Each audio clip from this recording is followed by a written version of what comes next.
Donc, bonjour à tous, bonjour Sophia.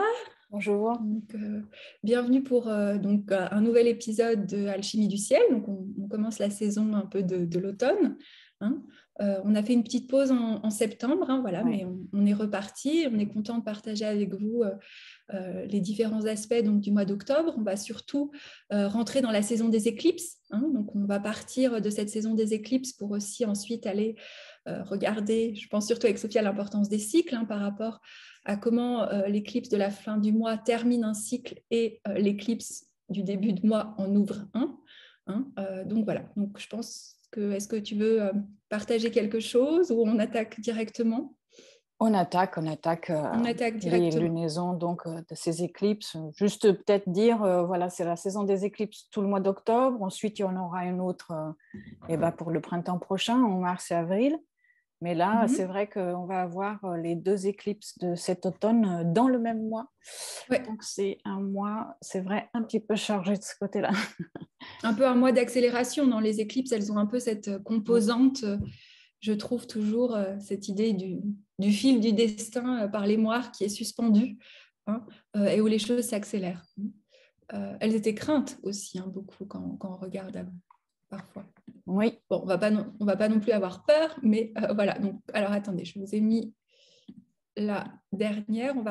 Donc la première, donc c'est une éclipse solaire annulaire. Donc, alors ce qu'ils appellent annulaire, c'est juste que ça laisse, je crois, un anneau lumineux en fait. Donc on peut voir cet anneau lumineux. Donc elle aura lieu pendant la nouvelle lune en Balance, à 21 degrés de la Balance, le 14 octobre à 19h55 heure de Paris.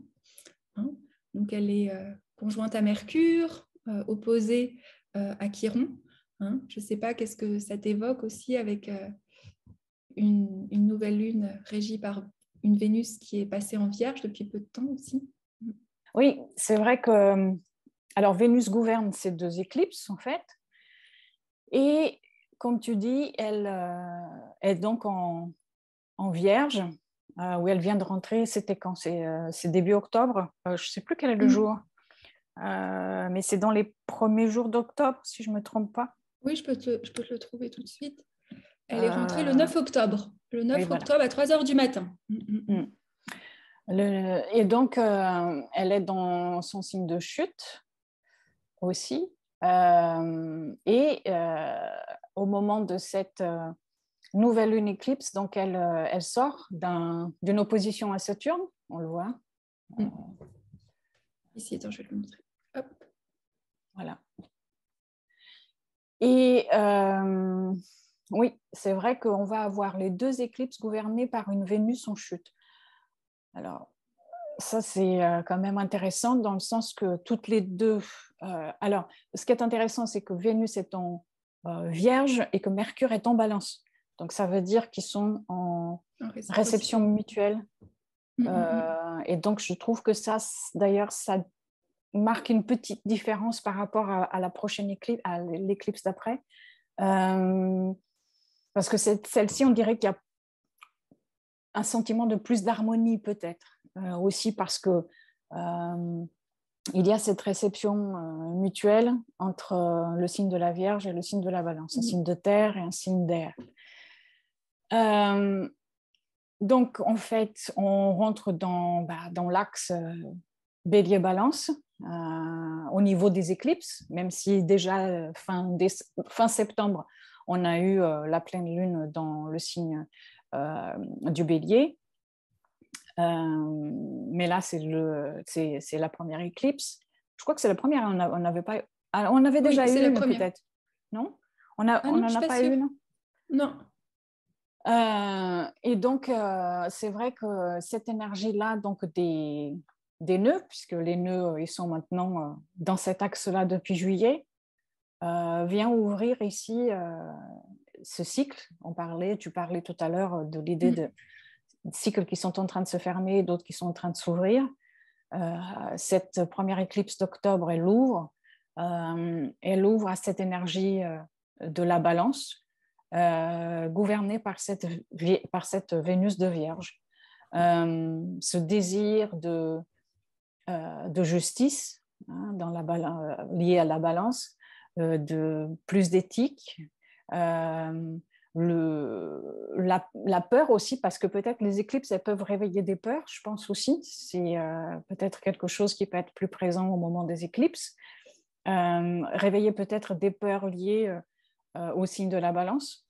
La peur de ne pas plaire, la peur d'être rejeté, la peur de l'injustice, la peur des conflits aussi. Et donc, peut-être que cette Vénus en Vierge est en train de... Donc déjà, elle vient de sortir de cette opposition avec Saturne qui avait peut-être encore plus augmenté ou en tout cas appuyé sur ces peurs-là. Et peut-être que cette éclipse, elle vient dire qu'il y a une voie d'ouverture. Vénus est libérée de Saturne maintenant. Elle s'est confrontée à une sorte de réalité aussi. Ou en tout cas, elle est en train de se confronter, peut-être en ce début du mois d'octobre, à une certaine réalité, parce qu'il ne faut pas oublier que Vénus a été en rétrogradation en Lion tout l'été, où l'énergie était totalement différente, à la recherche d'une certaine authenticité, de sa propre créativité, quelles étaient ses vraies valeurs. Et là, maintenant, il s'agit de mettre les choses en place, en tout cas une partie, un début de... Mais aussi de lâcher. Il ne faut pas oublier que Vénus, elle gouverne donc ces deux éclipses, mais elle, comme elle gouverne la Balance, elle gouverne aussi le nœud sud. Donc, quelque part, elle est aussi en train de faire quelque chose avec l'expérience qu'elle a gagnée et sur laquelle elle s'est appuyée peut-être aussi, en tout cas elle a gagné peut-être en clarté pendant la rétrogradation en Lion. Et donc maintenant, comment mettre en place, ou en tout cas le début, parce qu'il ne faut pas oublier que les éclipses ici dans cet axe Bélier-Balance vont encore durer longtemps, jusqu'en janvier 2025. Donc, c'est peut-être ces prémices, ces débuts liés à la longue rétrogradation de Vénus qui ouvrent maintenant à une voie nouvelle. Qu'est-ce que tu en penses, toi? Oui, ça me fait penser aussi ce que tu évoques, parce que c'est intéressant qu'il y ait cette nouvelle lune donc, conjointe forcément au nœud sud, mais il y a cette idée de...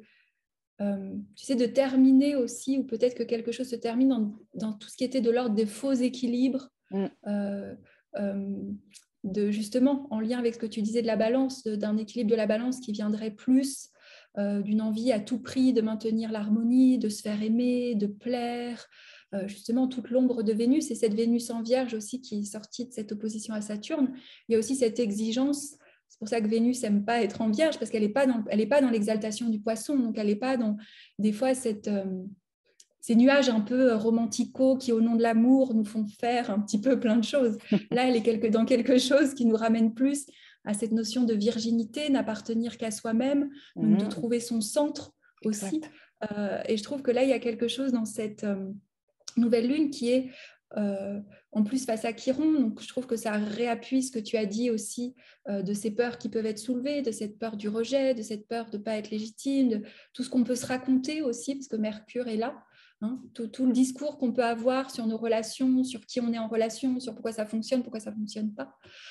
Et là, justement, Chiron, moi, je trouve que dans la lumière, il rétablit de l'harmonie. Il nous montre là où, justement, c'était en déséquilibre, parce que ça, peut-être parce qu'on parlait depuis une blessure, parce qu'on parlait depuis nos blessures lunaires, de ne pas se sentir suffisant, solaire, parce que l'être n'était pas était vraiment identifié à ces blessures de la personnalité.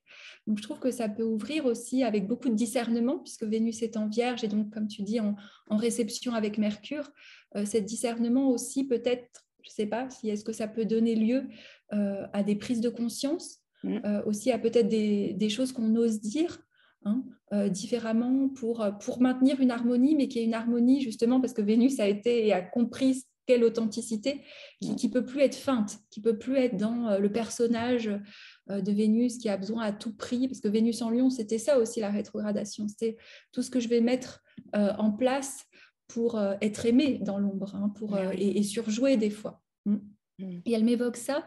Et il y a Mars aussi qui est intéressant, qui n'est pas loin du nœud sud. Mars en Scorpion, il nous parle aussi d'aller au trigone de Saturne, justement, au sextile de cette Vénus, peut-être d'oser aussi utiliser ce Mars pour...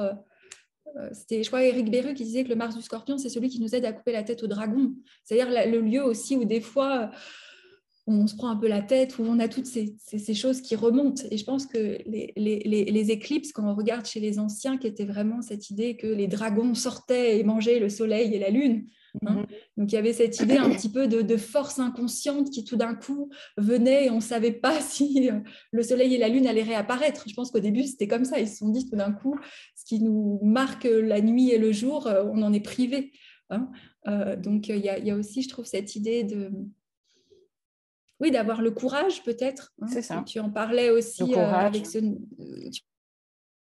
Oui, le mot qui vient du cœur. La pleine lune du cœur, hein, avec ce nœud nord en bélier au chiron qui nous indique à avoir le courage de ne pas rester prisonnier de nos blessures, peut-être aussi, hein, et de nos identifications, et puis aussi avoir le courage d'une authenticité, d'une vérité dans nos relations ou dans tous les lieux, en tout cas, ou dans tous les liens qu'on maintient, où il n'y avait pas cette authenticité. Hein.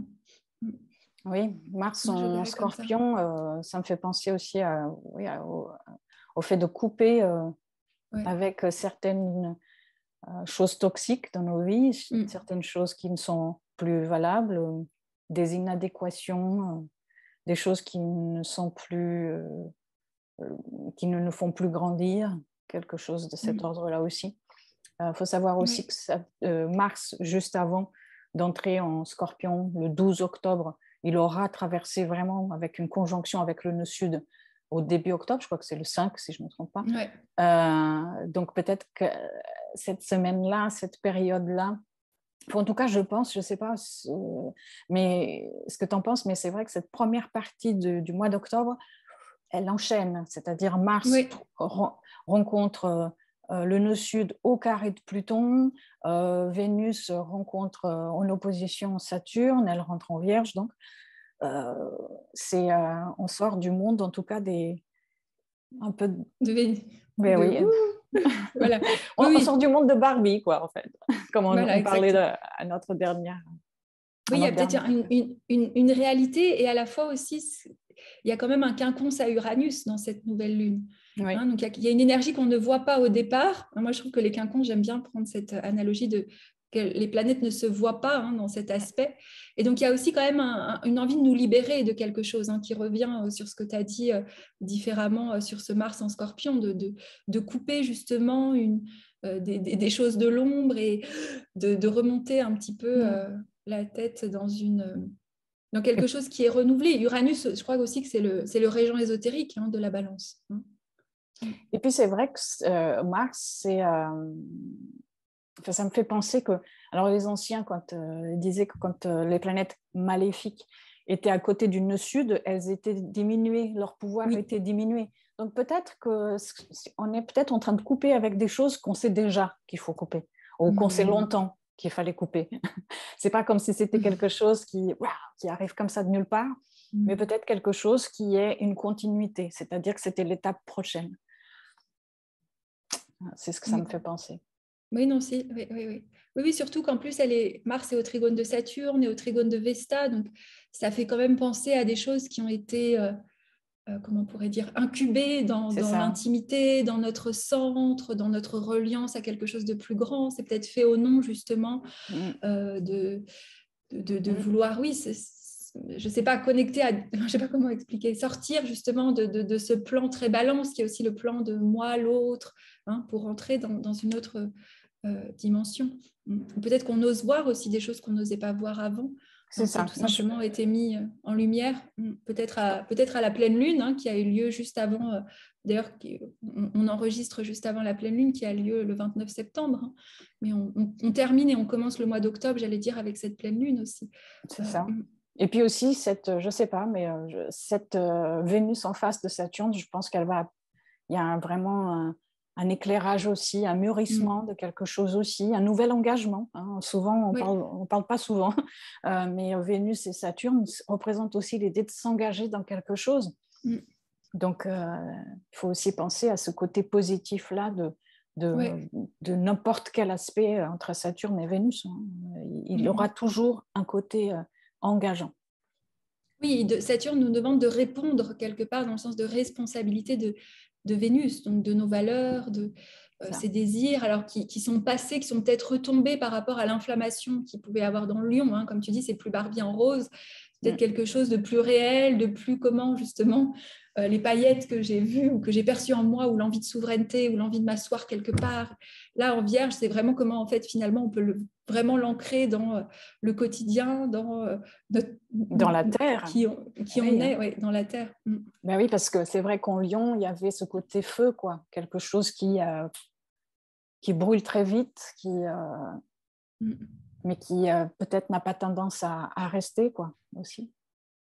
Oui, et puis on est sorti aussi le mois de septembre, c'était marqué par la dernière opposition de Vénus à Uranus, hein, donc qui a pu aussi nous aider justement à libérer ou à ouvrir une nouvelle voie ou à prendre conscience qu'on avait envie de vivre telle chose et d'oser. Maintenant, la Vierge face à Saturne, c'est bon, bah maintenant, tu as eu ta belle idée uranienne. En gros, comment tu la descends dans la matière, quoi.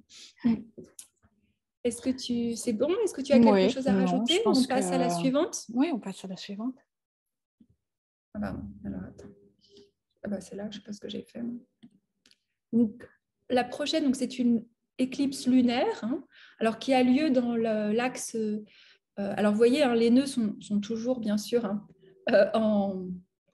en balance vierge, mais par contre, le soleil n'est pas loin des nœuds, et le soleil et la lune sont dans l'axe scorpion-taureau, qui était le lieu des éclipses, hein, depuis 2021, c'est ça?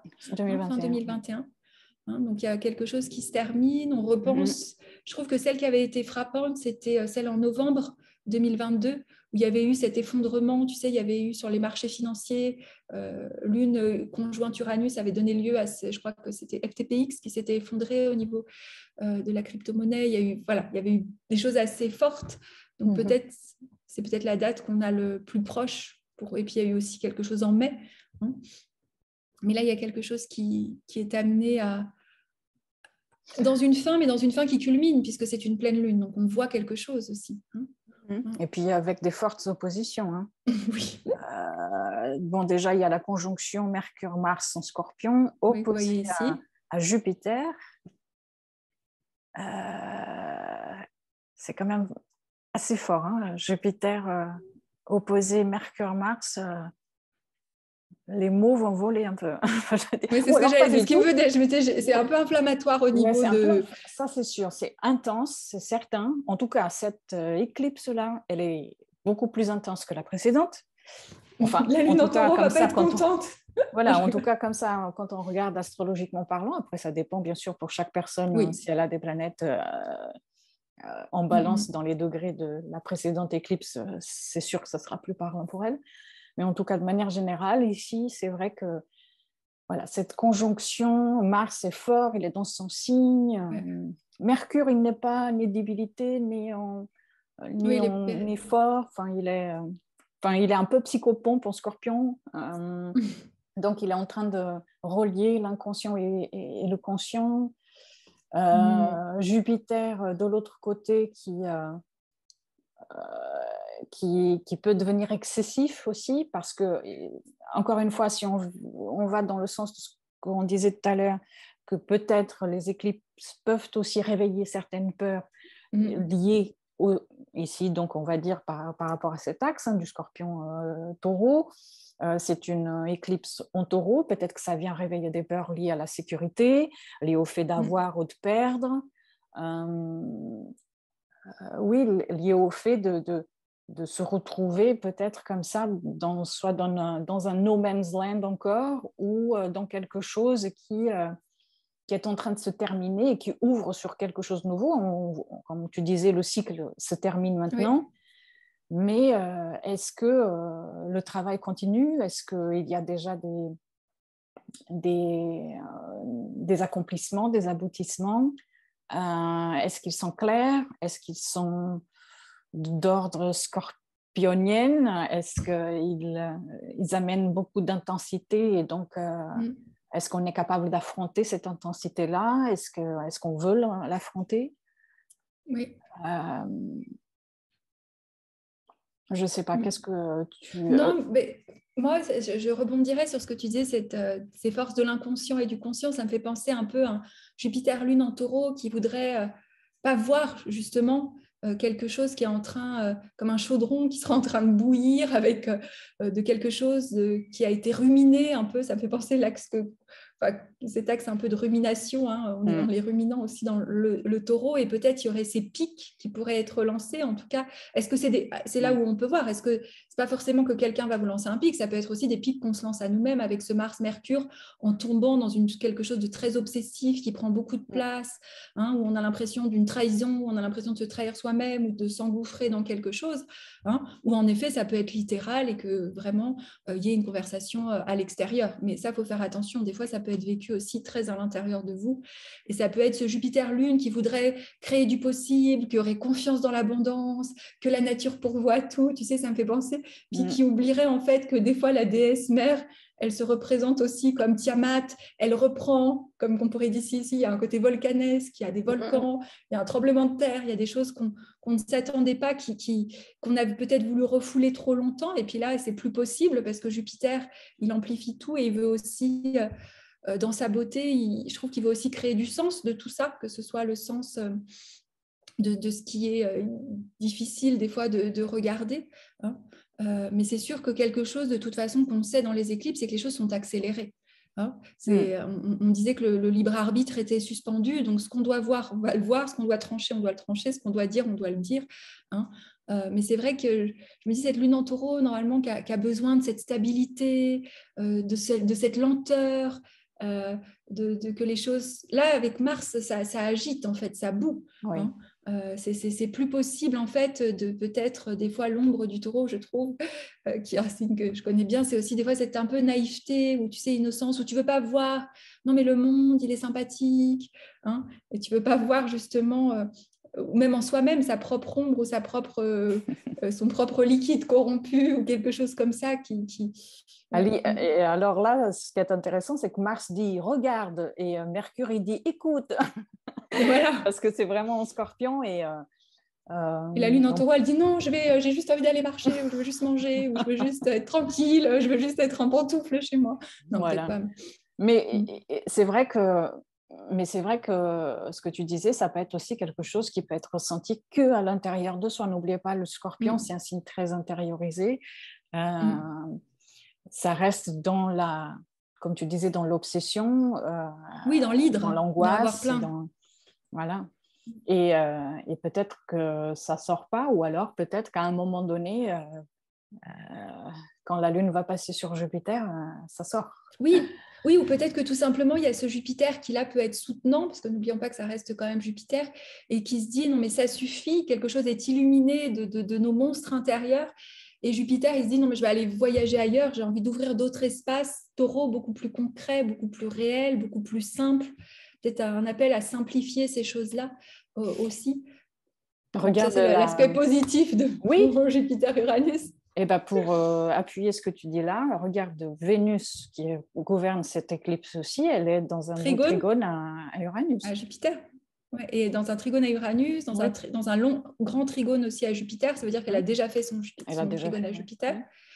Oui, voilà, il y a peut-être quelque chose, en effet, de la révolution simple, j'allais dire, qui nous aide à sortir du Scorpion. Moi, je dis toujours, le Scorpion, ce qui l'équilibre, c'est d'aller dans le taureau, c'est d'aller regarder un arbre, de se dire c'est bon, de regarder la pourriture de la vie, tu vois, si tu veux vraiment, au lieu de la regarder en toi, regarde d'aller voir le beau dans la pourriture.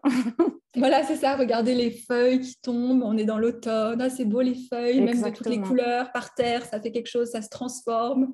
Voilà, donc il y a une invitation, je trouve, pour calmer l'anxiété de cette pleine lune et de cette éclipse, et de revenir dans la simplicité. C'est la voie jupitérienne, en plus intérieure, hein, Jupiter est rétrograde, donc c'est une sagesse très simple de rester assis aussi. Il y a cette idée de la coupe dans le taureau qui est capable de recevoir, hein, comme on prenait la métaphore des feuilles, de recevoir, la terre reçoit justement ce qui se transforme. Et donc, c'est trouver le calme dans la tempête, un peu, cette pleine lune. Ça. Je voulais laisser aussi quelques dates que je trouve que ça peut être intéressant. Oui, avec grand plaisir. Comme tu dis, Jupiter est rétrograde au moment encore de cette éclipse, mais ce que j'ai trouvé que c'était intéressant, c'est que Jupiter va arrêter sa rétrogradation à 5 degrés du taureau, justement, là où nous avons l'éclipse donc le 28 octobre. Donc, ça veut dire que Jupiter va arrêter sa rétrogradation à la fin décembre, donc à la fin de l'année, et il va rester il va rester entre le 15 décembre et le 17 janvier sur ce degré-là, le degré 5 du taureau. C'est énorme. Un mois. J'ai pas vu, je sais pas le symbole Sabian. Non. Ah oui, non, j'ai pas regardé. Ouais. Mais si vous avez à la maison ou sur Internet, regardez le degré Sabian à 6 degrés, donc du taureau, dans ce cas. Parce que je trouve que ça peut être intéressant, ça peut être peut-être une période où ce qui est là au moment de cette éclipse revient peut-être avec une énergie jupitérienne entre décembre et janvier. Voir comment est-ce que Jupiter pourrait... Et ça serait intéressant peut-être de revenir un tout petit peu en arrière aussi, si ça peut donner un éclairage, parce que Jupiter a déjà été à ce degré-là, le 5e, en juin. Donc le mois de juin, je crois que c'était vers le 10 juin par là. Oui, il est resté quelques jours à ce degré-là. On va le trouver. Donc si cette semaine-là vous dit quelque chose... Le 8 juin 2023. Voilà, le 8 juin. Voilà. Il était ici à conjoint au nœud nord en plus, pas loin du nœud nord. Ah bah tu vois, je trouve qu'il y a quelque chose là. Tu avais raison. Et au carré de Vénus. Ouais. Intéressant. Ouais. Donc ça peut être... Il y a vraiment quelque chose. Et en effet, donc on le voit, il sera après... Oh pardon, j'ai mis 22 mai 35, mais ça doit être un peu trop. Donc, voir juin 2023 et puis décembre et janvier 2023 et janvier 2024, parce qu'il y a là des choses qui résonnent les unes avec les autres, ou des prises de conscience, ou voilà, et en lien avec le 28 octobre. Il n'y a pas Mercure rétrograde aussi, il sera en rétrograde en Sagittaire, non fin décembre. Je crois que le 31 décembre, il rétrograde aussi. Je n'ai pas regardé. Si, je crois qu'il rétrograde... Quelqu'un récemment m'a demandé. Oui, en Sagittaire, je crois. Oui. Donc ça, c'est intéressant aussi. Il commence à rentrer dans les signes de feu. Donc, oui, dans les signes j'espère que je ne dis pas de bêtises. Dans les signes d'intuition. Mais oui, voir qu'est-ce que Jupiter peut aussi apporter. Et donc voir là, donc forcément, là où vous avez ces deux axes qui sont mis en avant au mois d'octobre, Bélier Balance qui commence maintenant et qui va se développer jusqu'en janvier 2025, et puis celui qui est en train de se terminer, l'axe Taureau Scorpion, là où il y a eu tous les éclipses ces 2 dernières années, où quelque chose est en train de se terminer ou de se transformer, donc comment est-ce que ces deux axes ont parlé ou continuent de parler dans votre vie? Oui, et particulièrement, j'imagine, s'il y a des planètes à 5 degrés ou autour de 3, 6 ou peut-être 3, 7 degrés de l'axe de la croix fixe. Donc, Taureau, Scorpion, Verseau et Lion, ça peut être intéressant. Tout à fait. Est-ce que tu veux ajouter quelque chose sur ce mois ou... Non, je pense qu'il est déjà bien chargé avec les éclipses, sauf si toi, tu as quelque chose qui te vient. Non plus. Non, je pense que... On a parlé un petit peu de... En effet, je pense que ça s'annonce un mois bien chargé. Astrologiquement, en tout cas. Donc maintenant, voilà. Entrer dans cette nouvelle danse du Bélier Balance.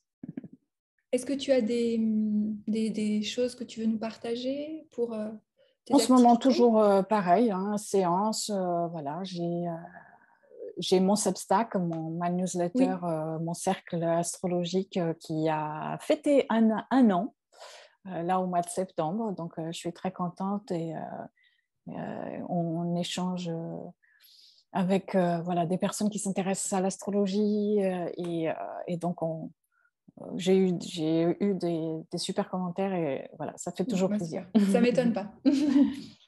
Merci. Et toi? Pareil aussi, les séances, il y a le cours que j'ai commencé, mais il est déjà commencé en octobre, donc ce sera pour l'année prochaine. Voilà, non mais sinon les séances et puis aussi toujours les petites vidéos, tu sais, que je fais sur les semaines là, assez courtes sur YouTube. Voilà. Sur ta chaîne YouTube? Sur la chaîne YouTube, voilà, qui sont un petit peu complémentaires, je décortique un peu. Et puis voilà. Bon, bah écoutez, je pense qu'on peut vous souhaiter à tous alors un beau mois d'octobre, hein, dans la saison des éclipses. Voilà. Et puis, on vous dit à la semaine prochaine, au mois prochain. Au mois Au prochain. revoir, à Au revoir. bientôt.